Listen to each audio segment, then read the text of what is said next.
दोस्तों, राजा मानदेव अपने दरबार में बैठे वार्तालाप कर रहे थे। तो बातों ही बातों में औरत के त्रिया चरित्र पर बहस होने लगी। किसी ने कहा कि महाराज, स्त्री हमेशा ही अपने कुल और समाज के लिए सर्वप्रथम आगे रही है, जिसे अक्सर लोग देवी का रूप भी कहते हैं। किसी ने कहा, नहीं महाराज, ऐसा नहीं है। सभी स्त्रियां एक जैसी नहीं होती, बल्कि कुछ स्त्रियां ऐसी भी होती हैं जो अपने त्रिया चरित्र के बल पर अपने पति और समाज की आंखों में धूल झोंक कर अलग अलग पुरुषों के साथ अपने संबंध रखती हैं, जिसके कारण अक्सर घरों में झगड़े होते रहते हैं। और ऐसी चरित्रहीन स्त्रियों के पति कई बार तो आत्महत्या भी कर लेते हैं। और ऐसी स्त्रियों के लिए महाराज कठोर से कठोर दंड होना चाहिए। फिर राजा मानदेव ने इस बात पर काफ़ी गंभीरता से विचार किया और अपने ही राज्य के रहने वाले लेखक सूरजबान को दरबार में बुलवाने के लिए एक सैनिक को भेजा गया। दूसरे दिन जब सूरजबान राजा के दरबार में पहुंचा तो राजा ने खुश होकर उसे बैठने के लिए कहा। फिर राजा ने उसे विस्तार पूर्वक बताते हुए कहा कि सूरजबान, हम तुम्हें एक काम सौंप रहे हैं जो काफ़ी महत्वपूर्ण है और हमें तुम पर पूरा विश्वास है कि तुम इस कार्य को जल्द ही पूरा करके दोगे। फिर राजा ने आगे बताते हुए कहा कि सूरजबान, तुम्हें अपनी कलम से स्त्री के सभी त्रिया चरित्रों को अपनी किताब के पन्नों पर उतार कर हमें देना होगा और इस विषय में तुम्हें जिस चीज़ की भी आवश्यकता हो वह जब चाहे हमसे ले सकते हो। सूरजबान ने कहा कि महाराज, मैं जल्द ही आपको यह किताब लिख कर दूंगा, परंतु क्षमा करें महाराज, मेरा आपसे निवेदन है कि उस किताब में किसी भी स्त्री या उससे जुड़े व्यक्ति का नाम और उसका पता ठिकाना लिखना उचित नहीं होगा।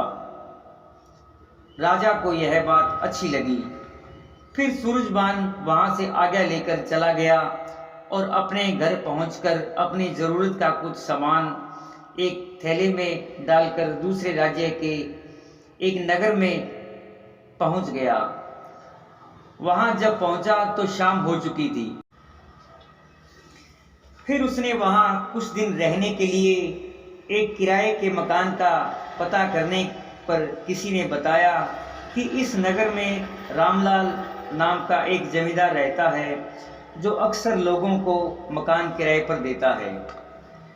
फिर सूरजबान रामलाल के घर पर चला गया और उसने रामलाल को प्रणाम करके अपने लिए एक कमरे की इच्छा जाहिर की। तो रामलाल ने तुरंत ही बाहर वाले कमरे की चाबी उसे दे दी। दोस्तों, सारा दिन थका हारा होने के कारण सूरजबान कमरे में जाकर सो गया। दूसरे दिन सुबह उठने पर वह रामलाल के पास उसके हालचाल जानने के लिए उसके पास जाकर बैठ गया। सूरजबान ने अपना परिचय देते हुए बताया कि मैं एक चित्रकार हूँ और मैंने कई राजाओं के बड़े बड़े चित्र बनाए हैं, जिस कारण मैं अक्सर अन्य राज्यों में आता जाता रहता हूँ और ज़्यादातर मुझे लोग चित्रकार के नाम से ज़्यादा जानते हैं। फिर रामलाल ने कहा कि बेटा, मेरी उम्र ज़्यादा होने के कारण मुझसे ज़्यादा चला फिरा नहीं जाता। मेरी पत्नी को गुजरे हुए आज 2 साल हो चुके हैं। घर में मेरा बेटा श्याम और उसकी पत्नी रेखा और मैं, हम तीनों ही रहते हैं। बेटे की शादी को हुए 5 साल हो गए, परंतु अभी तक बच्चा नहीं हुआ। अगर पोता हो जाता तो मुझे बहुत खुशी होती। बेटा दिन में खेतों की देखभाल करने के लिए चला जाता है और मैं दिन भर यहीं बैठा रहता हूँ।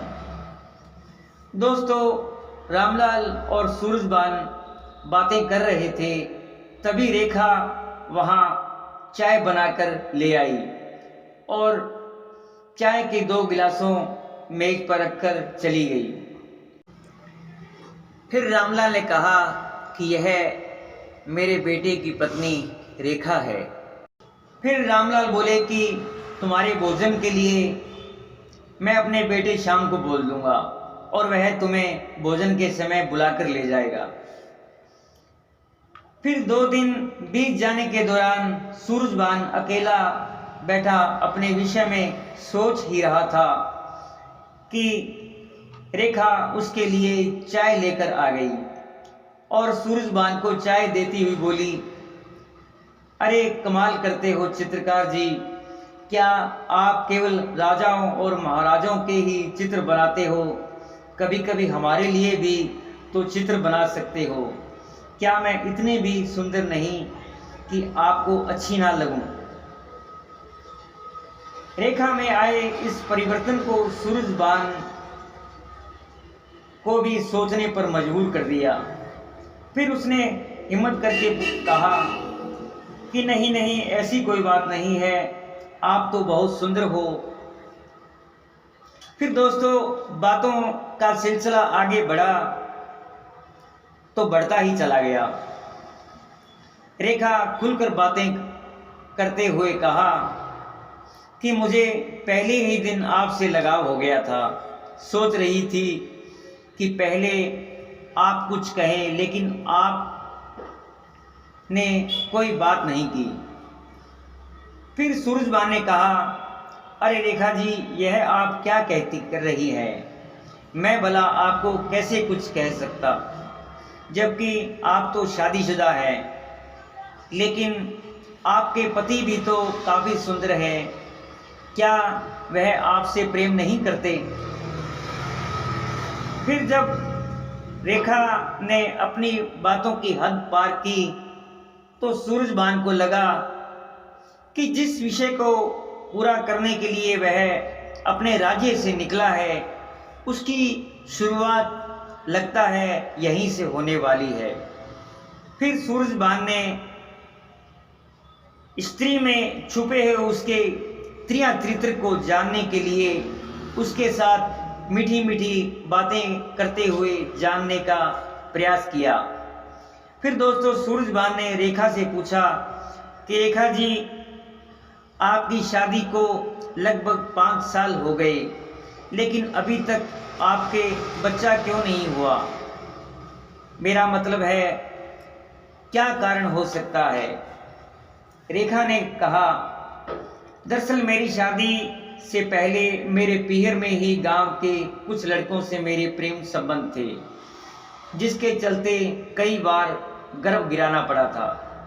ज़्यादा गर्म दवाइयाँ लेने से अब यह समस्या आ गई है। फिर सूरजबान ने पूछा, तो क्या इस बात की जानकारी तुम्हारे माता पिता को नहीं लगी? फिर रेखा ने कहा कि यह बात तो सिर्फ मेरी माँ को ही पता थी, क्योंकि मेरी माँ ही मेरा हर बात पर सहयोग देती थी। दोस्तों, सूरजबान यह जानकर काफ़ी हैरान हुआ और फिर उसने पूछा कि क्या तुम्हारे ससुराल में तुम्हारा किसी भी पुरुष के साथ किसी प्रकार का कोई रिश्ता नहीं जुड़ा?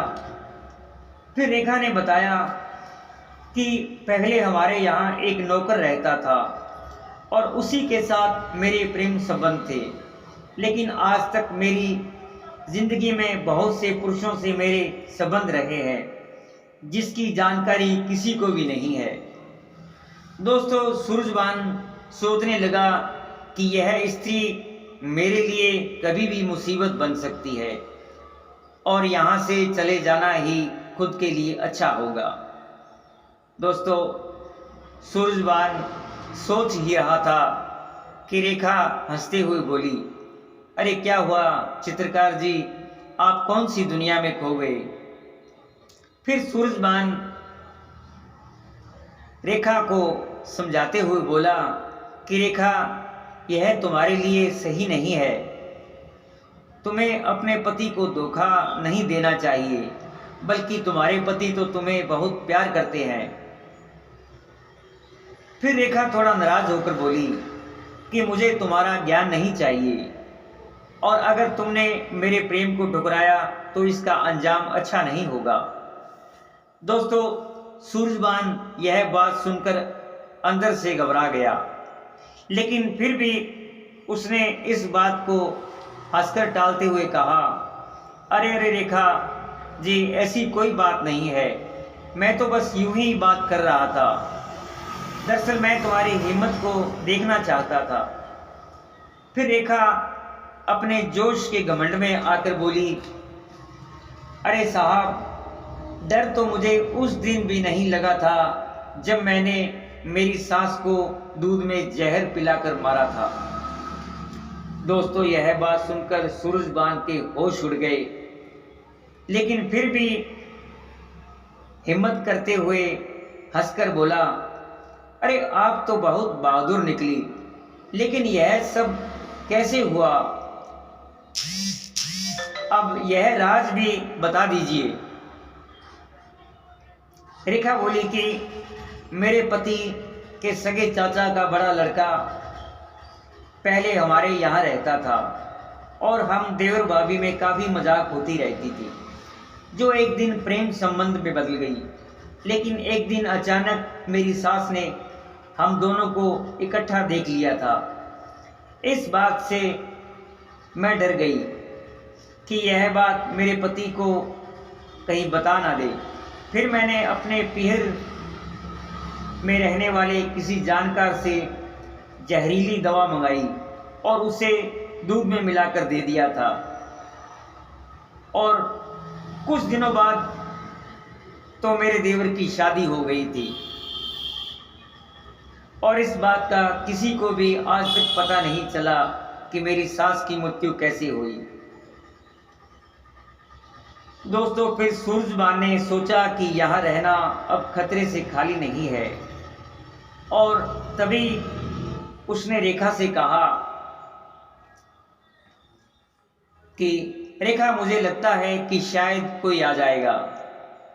मैं आपसे कल मिलूंगा और तुम्हारे साथ खूब बातें करूंगा। दोस्तों, फिर रेखा वहां से चली गई तो सूरजबान ने गहरी सांस लेकर अपने आप को मजबूती से आगे का विचार किया कि अब यहाँ एक पल भी रुकना मेरे लिए घातक सिद्ध हो सकता है, क्योंकि अब यह औरत मेरे लिए खतरा बन चुकी है। लेकिन सूरजबान को खुशी भी महसूस हुई, क्योंकि जिस कार्य के लिए वह करने निकला था उसका काफ़ी परिणाम तो उसने जान लिया था। दोस्तों, फिर सूरजबान ने जल्द ही अपना थैला उठाया और कमरे से बाहर आकर बाहर बैठे रामलाल से बोला कि मैं पास के ही नगर में किसी काम से जा रहा हूँ, कल तक वापस आ जाऊँगा।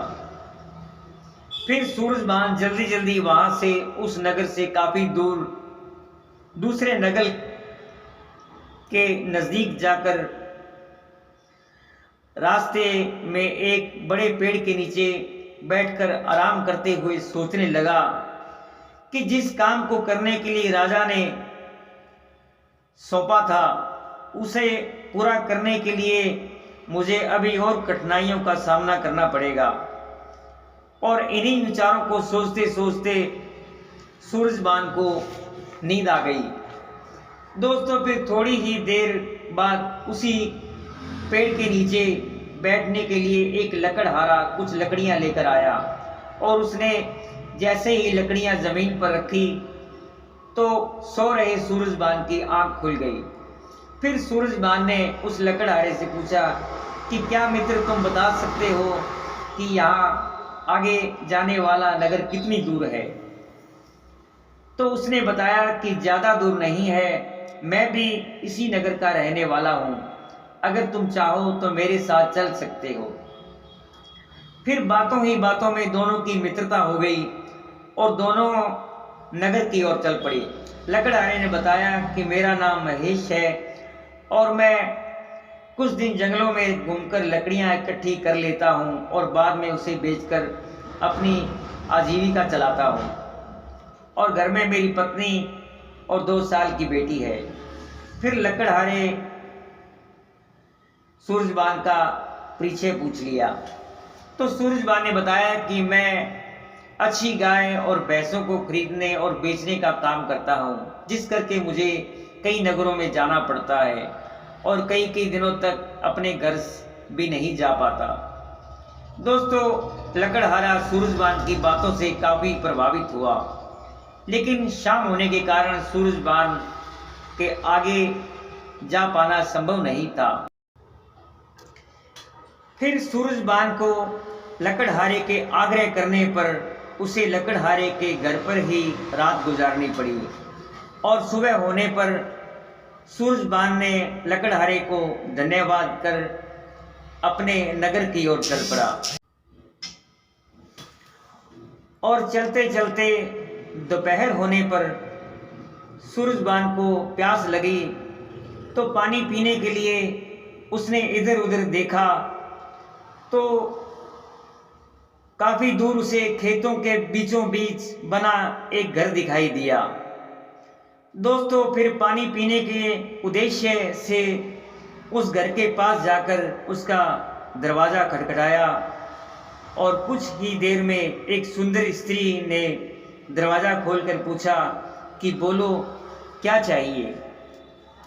तो उसने कहा कि दरअसल मैं काफ़ी दूर से पैदल चलकर आ रहा हूँ और रास्ते में ना ही कोई साधन मिला और ना ही पीने के लिए पानी। फिर दूर से आपका घर देखा तो सोचा कि यहाँ पानी पीने के लिए मिल जाएगा। फिर स्त्री ने हंसते हुए कहा, लगता है आप काफ़ी दूर के रहने वाले हो। कोई बात नहीं, आप परेशान मत होइए। थोड़ी देर अंदर चारपाई पर बैठकर आराम कर लीजिए, मैं आपके लिए पानी लेकर आती हूँ। सूरजबान ने सोचा कि शायद यही ठीक रहेगा। ज़्यादा चलने के कारण पैरों में भी दर्द होने लगा था। फिर वह अंदर जाकर बैठ गया। फिर उस स्त्री ने पानी का गिलास देकर कहा कि मैंने आपके लिए चाय बना दी है, आप चाय पीकर चले जाना। सूरजबान ने कहा कि आप क्यों इतनी तकलीफ कर रही हैं। तो वह बोली कि आप हमारे अतिथि हो और अतिथियों का आदर सत्कार करना हर इंसान का पहला धर्म होता है। फिर वह बोली कि आपने तो अपना परिचय दिया ही नहीं कि आप कौन हैं और क्या काम करते हैं। तो उसने कहा कि मेरा नाम सूरजबान है और मैं एक लेखक हूँ और अक्सर मैं लेख और कहानियाँ व दोहे लिखता रहता हूँ, जिससे कई नगरों के राजा भी मेरी लिखे हुए उपन्यास पढ़ते हैं। और अब मैं स्त्री के त्रिया चरित्र पर एक लेख लिख रहा हूँ। सूरजबान की बातों से वह स्त्री काफ़ी प्रभावित हुई और बाहर का दरवाज़ा बंद करके सूरजबान के पास आकर प्यार भरी बातें करने लगी।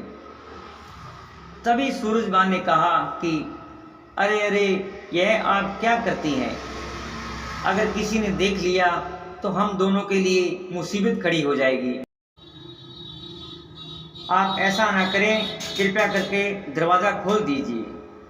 फिर स्त्री ने हंसकर कहा कि सूरजबान जी, आप परेशान मत होइए, क्योंकि आपकी बातों ने मुझे आपका दीवाना बना दिया है और अगर आप थोड़ी देर मेरे पास बैठे रहेंगे तो कौन सा पहाड़ टूटने वाला है। सूरजबान ने कहा कि क्या तुम्हारा पति तुम्हारे पास नहीं रहता? तो वह बोली कि मेरा पति तो सुबह ही काम पर चला जाता है और शाम को घर आता है। सूरजबान ने कहा कि देखो, मुझे डर लग रहा है, आप कृपया करके दरवाज़ा खोल दीजिए। फिर वह बोली कि अरे, डर तो मुझे होना चाहिए, आप क्यों डर रहे हैं?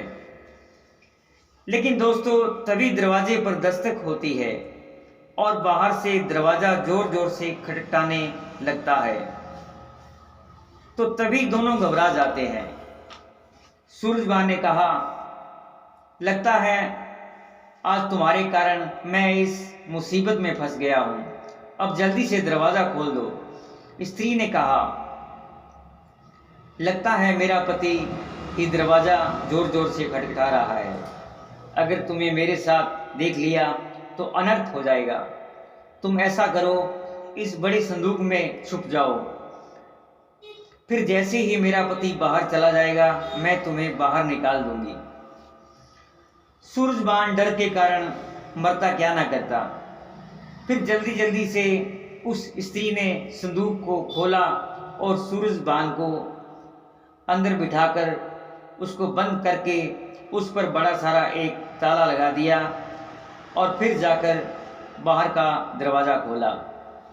दरवाज़ा खुलते ही उस स्त्री के पति ने कहा, बेशर्म, तू किस अपने यार के साथ अंदर मजे कर रही थी? स्त्री ने कहा, लगता है आपको अब तक शक करने की पूरी तरह से आदत हो गई है। उस स्त्री के पति ने इधर उधर देखा तो उसे कोई भी नजर नहीं आया, तो गुस्से में आकर बोला, मैंने अंदर से किसी अनजान व्यक्ति की आवाज़ें सुनी है और तुम उसके साथ बातें कर रही थी।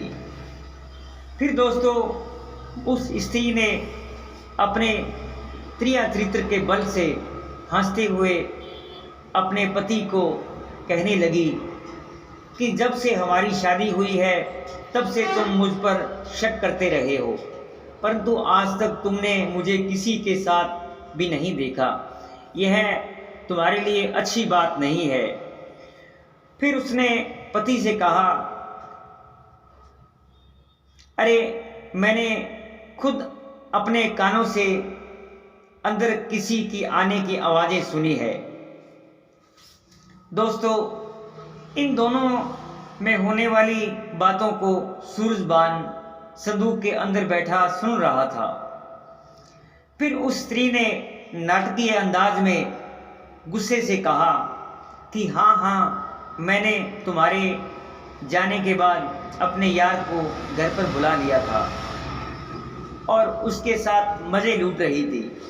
फिर तुम आ गए तो मैंने उसे इस बड़े संदूक में बंद करके उस पर ताला लगा दिया और यह रही उसकी चाबी, और इसे अब तुम खोल कर देख लो।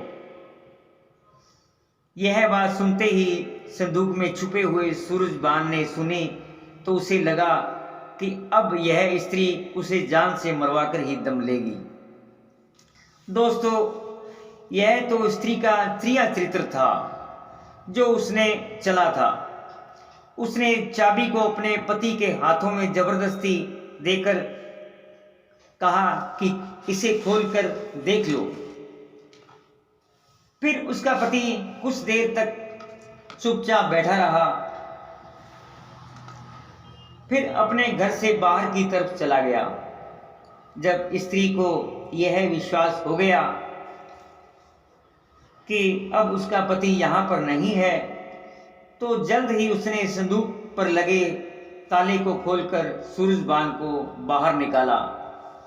दोस्तों सूरजबान ने कल्पना ही नहीं की थी कि एक पानी के गिलास की उसे कितनी बड़ी कीमत चुकानी पड़ेगी।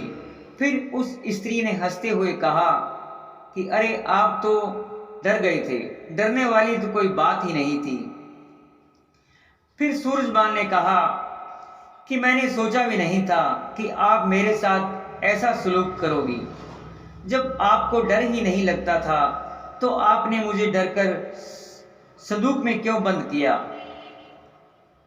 फिर उस स्त्री ने कहा कि वह सब तो मौके की नज़ाकत थी जो करनी पड़ी थी। फिर सूरजबान जल्द ही वहां से निकलकर उस रास्ते पर जा पहुंचा जहां से उसे अपने नगर के लिए रास्ता जाता था। दोस्तों सूरजबान रास्ते में सोचता हुआ जा रहा था कि पता नहीं क्यों यह घटना मेरे साथ ही क्यों घटित हुई? क्या अन्य लोगों के साथ भी ऐसी घटनाएं घटित होती हैं?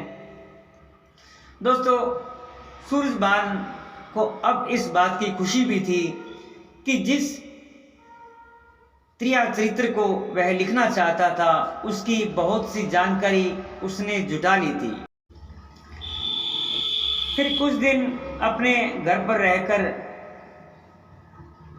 सभी घटनाओं को उसने एक कहानी के रूप में लिखकर एक किताब तैयार की और फिर राजा मानदेव के पास जाकर उन्हें सौंपते हुए कहा कि महाराज, मैंने आपकी आज्ञा का पालन करते हुए मैं आपका कार्य पूर्ण कर दिया है। और महाराज, मैं आपको कहना चाहूँगा कि औरत के त्रिया चरित्र को समझ पाना अपने आप में एक बहुत बड़ी चुनौती है। दोस्तों, यह त्रिया चरित्र की कहानी आपको कैसी लगी? अगर अच्छी लगी तो कृपया लाइक और शेयर ज़रूर करें ताकि मुझे भी हौसला मिले और मैं आपके लिए और नई कहानी लेकर आऊँ। धन्यवाद।